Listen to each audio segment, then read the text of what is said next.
اب عبداللہ ابن زبیر جو ہے یہ کوئی عام بندہ نہیں ہے سر، یہ کوئی عام صحابی بھی نہیں ہے۔ عبداللہ ابن زبیر کون ہے؟ یہ مسلمانوں کے تقریباً 9 سال تک خلیفہ بھی رہے ہیں۔ یزید کے مرنے کے بعد حجاز کے اوپر انہوں نے خلافت قائم کر لی تھی، اور آل امیہ جو ہیں وہ باقی جگہ پہ ان کی حکومت تھی، اور 9 سال تک یہ خلیفہ رہے، اور یہ صحابی ہیں۔ اور ان کی آپ ذرا خوش نصیبی دیکھیں، ان کے والد جو ہیں عشرہ مبشرہ ہیں حضرت زبیر رضی اللہ تعالیٰ عنہ، وہ صحابی ہیں۔ ان کے نانا حضرت ابوبکر الصدیق رضی اللہ تعالیٰ عنہ علیہ السلام صحابی بھی ہیں، خلیفہ راشد بھی ہیں، وہ ان کے نانا ہیں، کیونکہ ان کی والدہ اسماء بنت ابی بکر وہ بیٹی حضرت ابوبکر کی، جس کا نانا ابو بکر ہو، جس کا باپ زبیر ہو، جس کی ماں سیدہ عائشہ کی بڑی بہن اسماء بنت ابی بکر ہو۔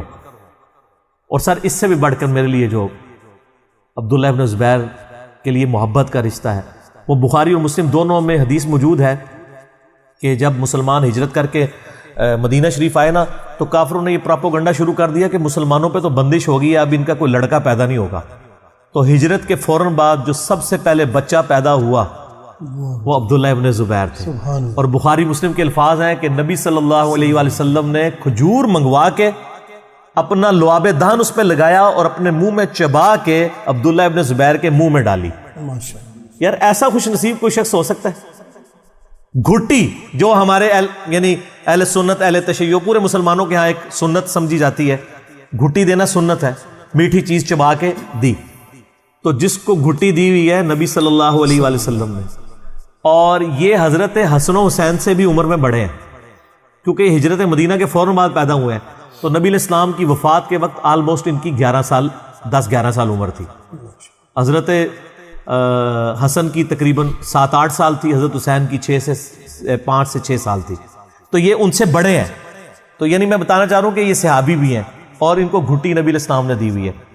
پھر آپ صحیح مسلم میں جا کر دیکھیں تو نبی علیہ السلام کی جو نماز کے طریقے کے اوپر کئی احادیث کے راوی عبداللہ ابن زبیر ہیں، جو اوپر تلے 4 احادیث ہیں صحیح مسلم میں کہ نبی علیہ السلام جب تشہد میں بیٹھتے تو دایاں ہاتھ دائیں زانے پر، بایاں ہاتھ بائیں زانے پر رکھتے، اور یہ درمیان کی انگلی اور انگوٹھے کو ملا کے ایک حلقہ بنا لیتے اور اپنی انگلی کو اٹھا لیتے، پوری تشہد میں انگلی یوں اٹھا کے رکھتے۔ اس حدیث کے راوی ہی حضرت عبداللہ ابن زبیر ہے۔ تو جو نبی علیہ السلام کی نماز کی نٹی گریٹیز روایت کر رہا ہے، اس نے نبی علیہ السلام کو نماز پڑھتے ہوئے نہیں دیکھا۔ اچھا، پھر صحیح مسلم میں ایک اور حدیث ہے، یہ جو آپ گرین کارڈ ہے ہمارا صبح شام کے اذکار والا، تو بلو ہے نا، یہ فرض نماز کے بعد والا، اس میں آپ ایک دعا پڑھتے ہیں فرض نماز کے بعد، لا الہ الا اللہ وحدہ لا شریک لہ، لہ الملک ولہ الحمد وہو علی کل شیء قدیر، لا حول ولا قوة الا باللہ، لا الہ الا اللہ ولا نعبد الا ایہ، مخلصین لہ الدین ولو کرہ الکافرون۔ اس دعا کا راوی کون ہے؟ عبداللہ ابن زبیر۔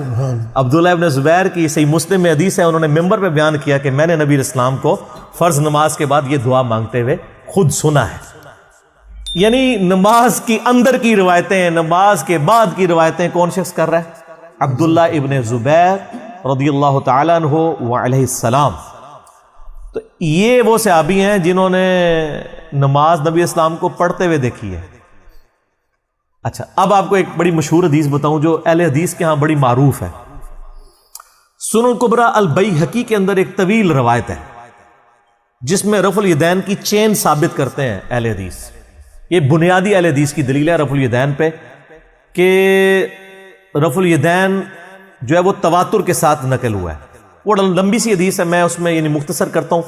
حدیث کے راوی جو ہے نا وہ اس کو روایت کرتے ہوئے کہتے ہیں، اور ایک ایک راوی کا نام لیتے ہیں، میں نے اس کو دیکھا، میں نے اس کو دیکھا۔ میں خیر جہاں سے وہ مشہور لوگ شروع ہوتے ہیں میں وہاں سے سٹارٹ کرتا ہوں اس روایت کو، کہ عطا ابن ابی رباح کو کسی نے دیکھا کہ وہ رکوع میں جاتے وقت اور رکوع سے اٹھتے وقت رفع الیدین کرتے تھے۔ اس سے پہلے بھی 3-4 راویوں کے نام آتے ہیں۔ تو ان سے کسی نے پوچھا کہ آپ رفع الیدین کیوں کرتے ہیں؟ تو انہوں نے کہا کہ میں نے یہی سوال عبداللہ ابن زبیر سے کیا تھا کہ آپ رکوع میں جاتے وقت اور اٹھتے وقت رفع الیدین کیوں کرتے ہیں؟ تو انہوں نے کہا کہ میں نے یہی سوال حضرت ابوبکر صدیق اپنے نانا سے کیا تھا کہ آپ رکوع میں جاتے وقت رفع الیدین کیوں کرتے ہیں اور اٹھتے وقت؟ تو انہوں نے کہا کہ میں نے نبی صلی اللہ علیہ وآلہ وسلم کو کرتے ہوئے دیکھا۔ سبحان اللہ۔ تو عبداللہ ابن زبیر رضی اللہ تعالیٰ عنہ نے نماز کس سے سیکھی ہے؟ حضرت ابوبکر صدیق سے۔ اور حضرت بکر صدیق رضی اللہ تعالیٰ عنہ علیہ السلام نے نماز کس سے سیکھی ہے؟ نبی صلی اللہ علیہ وسلم سے. اور عطا ابن ابی رباح کوئی عام تابعی نہیں ہے, ان کی فضیلت کے لیے اتنا ہی کافی ہے. امام حنیفہ رحمہ اللہ سے صحیح سند کے ساتھ تاریخ بغداد میں یہ قول ثابت ہے, وہ کہتے ہیں کہ میں نے روئے ارض پہ عطا ابن ابی رباح سے زیادہ جو ہے معزز شخص نہیں دیکھا, اس سے افضل شخص نہیں میں نے روئے ارض پہ دیکھا. اور یہی ان کا جو قول ہے اس بات کی دلیل ہے کہ امام حنیفہ رحمہ اللہ تابعی نہیں ہے, تبع تابعی ہیں, ورنہ اگر انہوں نے کسی صحابی کو دیکھا ہوتا تو وہ اس کا نام لیتے. ان کا میں نے روئے ارض پہ اپنی زندگی میں سب سے افضل شخص عطا دیکھا ہے, ورنہ وہ کہہ دیتے انس بن مالک دیکھے ہیں, یا میں نے ابو طفیل عامر بن واصلہ دیکھے ہیں, یہ بالکل اینڈ پہ فوت ہونے والے مسلمان ہیں. حتیٰ کہ کشف المحجوب میں علی بن عثمان حجویری صاحب نے امام حنیفہ رحمہ اللہ کو تابعین میں ذکر نہیں کیا, تبع تابعین والے چیپٹر میں ذکر کیا ہے. اور وہ کتاب آج سے 1000 سال پہلے لکھی گئی ہے. 465 ہجری میں کشف المحجوب جو والے آتھر جو ہیں فوت ہوئے ہیں, وہ اس زمانے میں ان کو تبع تابعین میں شمار کر رہے ہیں. یعنی حنفیوں کے ہاں بھی یہ چیزیں موجود ہیں کہ وہ تبع تابعین میں سے. اچھا, اس حدیث میں عبداللہ ابن زبیر کا ثابت ہو گیا کہ انہوں نے نماز کس سے سیکھی ہے؟ حضرت ابوبکر سے. اور حضرت ابوبکر نے آپ صلی اللہ علیہ وسلم سے. تو عبداللہ ابن زبیر اگر ہاتھ چھوڑ کے نماز پڑھ رہے ہیں تو یہ کس کی نماز ہوئی؟ آپ صلی اللہ علیہ وسلم کی, کیونکہ آپ نے رفع الاجدین کی پوری چین عبداللہ ابن زبیر سے ثابت کی ہوئی ہے. اور اسی عبداللہ ابن زبیر سے المصنف ابن ابی شیبہ میں موجود ہے کہ وہ ہاتھ چھوڑ کے نماز پڑھتے تھے. تو اب یہ کوئی کہنا شروع کر دے کہ جی یہ ان کا ذاتی عمل تھا, نعوذ باللہ من ذالک, یہ آپ کیسے کہہ سکتے ہیں؟ اس کو سپورٹیو ایک کمزور روایت ہے, البانی صاحب تو اس کو صحیح کہتے ہیں, اور میں یہ سنن کبری البیہقی کی بنیاد پہ اس روایت کو صحیح سمجھتا ہوں. شیخ زبیر صاحب اسے کمزور کہتے ہیں, البانی صاحب صحیح کہتے ہیں. ابو داؤد کے اندر روایت ہے کہ عبداللہ ابن عباس رضی اللہ تعالیٰ عنہما کہتے ہیں جس نے نبی علیہ السلام کی نماز دیکھنی ہو نا, وہ عبداللہ ابن زبیر کی نماز دیکھے. ہائے ہائے ہائے. اور یہ سنن کبری البیہقی والی سے بھی ثابت ہو گیا نا, عطا ابن ابی رباح والی جو چین ہے. تو عبداللہ ابن عباس رضی اللہ تعالیٰ عنہما کتنے جلیل قدر صحابی ہیں, اور وہ کہہ رہے ہیں کہ عبداللہ ابن زبیر کی نماز نبی صلی اللہ علیہ وآلہ وسلم کی نماز ہے, اگر تم نے وہ نماز دیکھنی ہے. اچھا, بعض لوگ یہ کہتے ہیں ہو سکتا ہے ان کا ذاتی عمل ہو, یا ہو سکتا ہے کہ ان کو پتہ ہی نہ ہو کہ ہاتھ باندھنا سنت ہے. اس شخص کو جو صحابی ہے نبی علیہ السلام کو نماز پڑھتے ہوئے دیکھتا ہے, اس کو نہیں پتا. اس کا جواب بھی سن لیں. سنن ابی داؤد کے اندر حدیث موجود ہے صحیح سند کے ساتھ کہ حضرت عبداللہ ابن زبیر کہتے ہیں کہ نماز کی حالت میں صف کو سیدھا کرنا اور دایاں ہاتھ بائیں پہ باندھنا سنت ہے. سر یہ کون کہہ رہا ہے؟ اب میرا ایک سوال ہے معصومانہ سا, عرض کیا ہے, غصہ نہیں کھانا نا, غصہ نہیں کھانا. جو شخص یہ کہہ رہا ہے کہ دایاں ہاتھ بائیں پہ باندھنا سنت ہے, اور وہ ہاتھ چھوڑ کے نماز پڑھ رہا ہے خود, اور وہ صحابی ہے, تو اڈا منڈا نہیں ہے, وہ بکر صدیق دا نواس ہے, حضرت زبیر دا منڈا ہے, اشرا مبشرہ میں سے. تو اس کا کیا رزلٹ نکلتا ہے؟ اس کا جو پہلا رزلٹ ہے وہ بڑا خطرناک ہے. وہ یہ ہے کہ ہاتھ باندھنے والی حدیثیں منسوخ ہو چکی ہیں, کیونکہ عبداللہ ابن زبیر کو تابعین دیکھ رہے ہیں ہاتھ چھوڑ کے نماز پڑھتے ہوئے اپنے دور کے اندر. پوائنٹ ٹو بی نوٹڈ جی. تو پھر ہاتھ باندھنا جو ہے وہ منسوخ ہو گیا.